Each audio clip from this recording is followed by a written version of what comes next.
Oui, Oui, voilà, j'ai bonjour, allumé. Monsieur docteur. Platov, vous êtes à nous? Oui, c'est bon, j'ai rallumé le Oh, oh, micro. Oui, merci, Oui, merci de vous.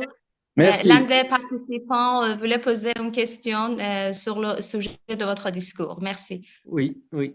Oui, bonjour, merci pour cette présentation très instructive.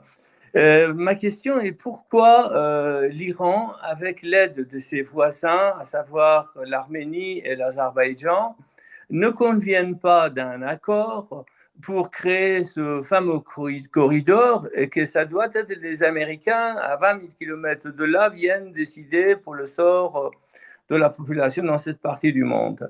Bien sûr, c'est une question plutôt adressée à des responsables iraniens, arméniens et azerbaïdjanais, mais vous êtes spécialiste dans le domaine. Est-ce que vous y voyez des limitations à un accord tripartite, voire quadripartite avec la Russie? Merci. Euh, oui, bon, il y a plusieurs choses ici. Merci beaucoup. C'est une question effectivement très intéressante. J'imagine que des responsables iraniens pourraient mieux y répondre.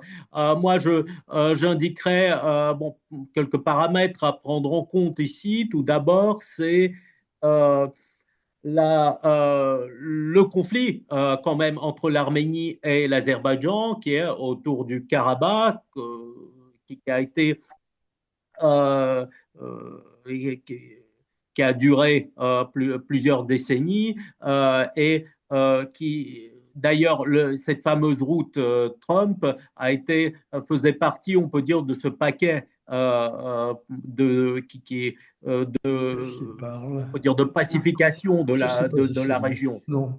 Oui, oui. Euh, Ah oui, mais ça veut rien dire, ça. donc c'est un, et peut-être le deuxième point, c'est quand même les relations pas toujours faciles entre l'Iran et la Turquie.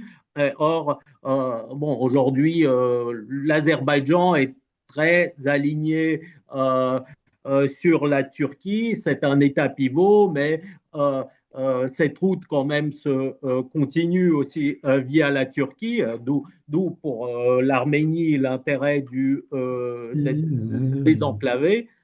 Mais Oui, là oui. aussi, c'est